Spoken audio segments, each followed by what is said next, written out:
Hello everyone, आप सबका स्वागत है मेरे चैनल पे। आज मैं अल्ट्रा वेजिटो की स्टोरी को कंटिन्यू करने जा रहा हूँ। दोस्तों, इस स्टोरी के ओरिजिनल राइटर है कॉल मी ARJ और उनके चैनल से जुड़े सारे लिंक्स मैंने डिस्क्रिप्शन में दे दिए हैं, तो जाइए एंड उन्हें अपना पूरा सपोर्ट दिखाइए। दोस्तों, ये अल्ट्रा वेजिटो का न्यू चैप्टर है, तो चलिए ज़्यादा देर ना करते हुए वीडियो को स्टार्ट करते हैं। वेजिटो ने हेलिस को और उसकी एंजल को ख़त्म कर दिया होता है, जिसके वजह से वेजिटो के ऊपर सभी गॉड्स की नज़र पड़ने लग जाती है। हम देखते हैं कि वेजिटो को क्रिस्टल बॉल से कोई देख रहा होता है और इसके नेक्स्ट पेजेस में हमें पता चल जाता है कि आखिर वेजिटो को क्रिस्टल बॉल से कौन देख रहा था। वेजिटो को क्रिस्टल बॉल से जोकर जैसा दिखने वाला गॉड ऑफ डिस्ट्रक्शन और उसकी एंजल देख रहे होते हैं। बेलमोर वेजिटो को इस तरीके की चीज़ों को करता हुआ देखकर काफ़ी ज़्यादा डर जाता है। बेलमोर बोलता है कि ये तो बिल्कुल ही बेकार है, आखिर मैं इस वक्त ये क्या देख रहा हूँ, क्या तुम इस वक्त मेरे साथ मजाक कर रही हो। एक सैयद ने back to back 2 god of destruction को मार दिया और सिर्फ इतना ही नहीं, वो उनके एंजल्स को भी खत्म कर रहा है। कैसे कैसे मार्गरीटा, मुझे जल्दी से बताओ। मार्गरीटा, आखिर हम इस वक्त क्या करें? जब जिरिन ने मुझे सरपास कर दिया था तब तुम्ही ने मुझे ये कहा था कि कोई भी मॉडल अब बचा नहीं है जो कि एक गॉड ऑफ डिस्ट्रक्शन के पावर लेवल के ऊपर जा सकता है। पर ये मॉडल्स तो सिर्फ गॉड ऑफ डिस्ट्रक्शन के पावर के ही ऊपर नहीं चले गए, बल्कि ये मॉडल्स तो एंजल्स को भी खत्म कर रहे हैं। आखिर ये कैसे हो सकता है मार्गरीटा? सौर और कौन दोनों को ही इसने खत्म कर दिया है। जवाब में मार्गरीटा बोलती है कि मैंने देखा लॉर्ड बेलमोर। असल में इस बात के बारे में तो मुझे भी नहीं पता कि आखिर उसने सौर को कैसे हराया। कौन को वो इसीलिए इतनी आसानी से मार पाया था क्योंकि उसकी पावर सीज हो चुकी थी, पर सौर के पास तो उसकी एंजेलिक एबिलिटीज बची हुई थी। उसे तो इससे अच्छा फाइट देना चाहिए था वेजिटो को। इससे कोई भी फर्क नहीं पड़ता कि उसके पास अल्ट्रा इंस्टेंट हो या ना हो। मुझे नहीं पता, पर कैसे आखिर वेजिटो ने अल्ट्रा इंस्टेंट को इतनी अच्छी तरीके से मास्टर कर लिया। क्या अब वेजिटो का अल्ट्रा इंस्टेंट एंजल्स के भी ऊपर जा चुका है? इसे देखकर तो मैं बस इतना ही बता सकती हूँ कि अब ये मॉडल पहले जैसा बिल्कुल भी नहीं रहा। इसकी ताकतें काफी ज्यादा बढ़ चुकी है जब से इसने बीरस को हराया था। ये बिल्कुल ही एक अलग वेजिटो लग रहा है। 10 साल कैद में रहने के बावजूद किसी तरीके से उसने इस पावर को गेन कर लिया है और सिर्फ इतना ही नहीं, उसके स्किल्स भी काफी ज्यादा बढ़ चुके हैं। पर आखिर कैसे? और मुझे ये बात भी समझ में नहीं आती कि आखिर ज़ैनुसामा ने उसे जिंदा क्यों रखा था। आखिर ज़ैनुसामा ने उसे वहाँ पर सफ़र करने के लिए क्यों छोड़ दिया था? इसका तो कोई भी रीज़न मुझे नहीं दिखता। इस मॉडल ने ना सिर्फ गॉड ऑफ डिस्ट्रक्शन की एनर्जी को मास्टर कर लिया है, बल्कि इसने परफेक्टेड अल्ट्रा इंस्टेंट को भी पा लिया है। इसका अल्ट्रा इंस्टेंट एंजल के अल्ट्रा इंस्टेंट से भी बियॉन्ड है और यही बात हम इसके एनर्जी ऑफ डिस्ट्रक्शन के लिए भी कह सकते हैं। और ये चीज़ हमारे लिए बिल्कुल भी अच्छा नहीं है। पर यहाँ पर सिर्फ इतनी सी बात ही नहीं है, एक और चीज़ है जिसके ऊपर मेरा ध्यान जा रहा है। उसके हाथ में जो स्टाफ है वो वीस का स्टाफ है। आखिर वीस का स्टाफ उसकी बातें क्यों मान रहा है? वो स्टाफ उसके हर कमांड को फॉलो कर रहा है। ये अपने आप में ही एक मिस्ट्री है। एंजेलिक इंस्ट्रूमेंट का इस्तेमाल सिर्फ एंजल ही कर सकते हैं। अगर उसका इस्तेमाल एंजल के अलावा भी कोई करता है तो उसका कोई भी असर नहीं होगा।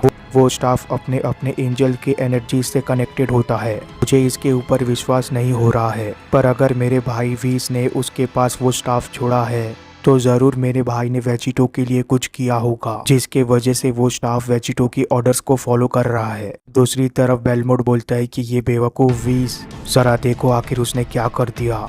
मुझे हमेशा से पता था कि बीरस की तरह वो भी एक बहुत बड़ा मुसीबत है, पर मैं इस वक्त अब उनके बारे में कुछ कहना नहीं चाहता। हमारे पीछे अब गॉड किलर पड़ चुका है, जो कि सिर्फ गॉड्स को ही नहीं खत्म कर रहा है बल्कि एंजल्स को भी खत्म कर रहा है। अगर वो इसी तरीके से आगे बढ़ता रहा तो ग्रैंड प्रीस्ट और ज़ैनो को भी पता लग जाएगा कि आखिर यहाँ पर क्या चल रहा है। हमें इस गॉड किलर से बचने के लिए एक प्लान की ज़रूरत है।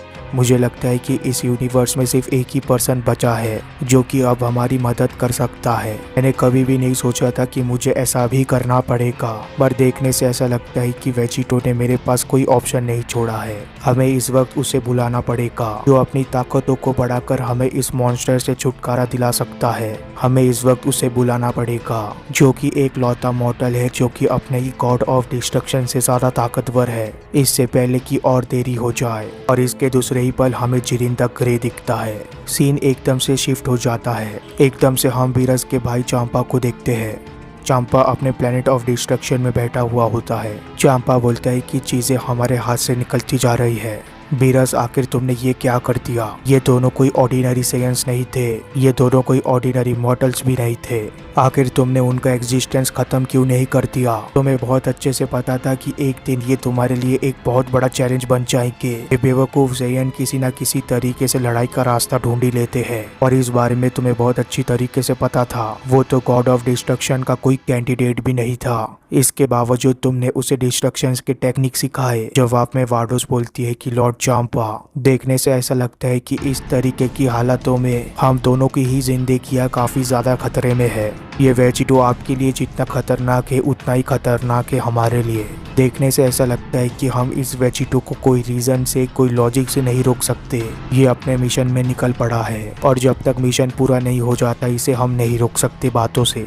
मुझे पता है कि वेजिटो बहुत ही ज़्यादा खतरनाक है, पर इसका मतलब ये नहीं है कि हम उसे हरा नहीं सकते। हमें एक बात को याद रखना होगा कि वो दोनों बस एक दो सेयंस के फ्यूजन है, और वहीं पर दूसरी तरफ हमारे पास एक पूरा प्लेनेट पड़ा हुआ है सेयंस का। इसके वजह से मुझे लगता है कि सिचुएशन अभी भी हमारे हाथ में है। इस बात को सुनकर चांपा एकदम से हैरान रह जाता है। चांपा बोलता है कि तुमने बिल्कुल सही कहा, आखिर मैं इस बारे में भूल कैसे सकता हूँ।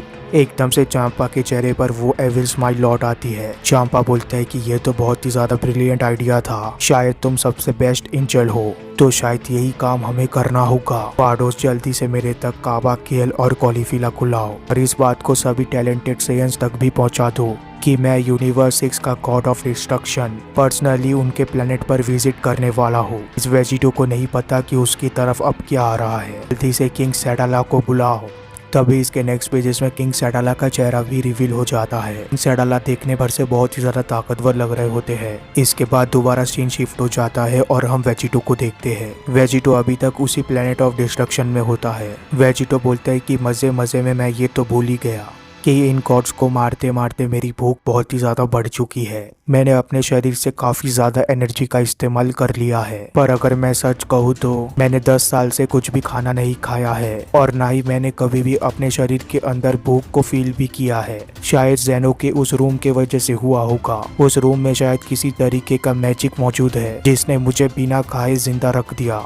यहाँ पर कुछ तो होना चाहिए खाने के लिए, इवन कि थोड़ा सा पानी भी मिल जाए तो भी मुझे चलेगा। वेजिटो की इतना बोलती वेजिटो एक जगह को देखता है, जिसको देखकर वेजिटो को ऐसा लगता है कि वहाँ पर उसे खाना मिल सकता है। वेजिटो बोलता है कि शायद यही वो जगह होगी जहाँ पर वो बेकार गॉड्स रहते होंगे। ये काफी अजीब जगह है, ये बिल्कुल भी बीरस के प्लेनेट की तरह नहीं लगता। आखिर ये मेरे सामने किस तरीके का हट मौजूद है? शायद यहाँ पर मुझे किसी तरीके का खाना मिल जाए, एक चिकन रैमन, मुझे कुछ भी चलेगा। वेजिटो की इतना बोलती वेजिटो उस झोपड़ी के दरवाजे के बाहर खड़ा हो जाता है। वेजिटो उस दरवाजे को देखकर बोलता है कि शायद से ये लॉक होगा। ये गॉड्स कभी भी मुझे आसानी से काम करने नहीं देते, बल्कि मेरा वक्त बर्बाद करते हैं। वेजिटो की इतना बोलती वेजिटो अपने एक ही मुक्के से दरवाज़ा तोड़ देता है। जैसे ही वेजिटो उस दरवाजे को तोड़ता है वैसे ही वेजिटो बोलता है कि आखिर इस तरीके के बेकार के डोर्स को रखने का मतलब ही क्या है। चलो अब अंदर जाकर देखते हैं कि वहाँ पर क्या मौजूद है। और इसी के साथ ये पार्ट भी खत्म हो जाता है। इसके बाद क्या हुआ ये हम तब जानेंगे जब मैं इसका नेक्स्ट पार्ट लाऊंगा। तब तक के लिए चैनल को सब्सक्राइब कर देना, वीडियो को लाइक कर देना। Goodbye, take care, thank you.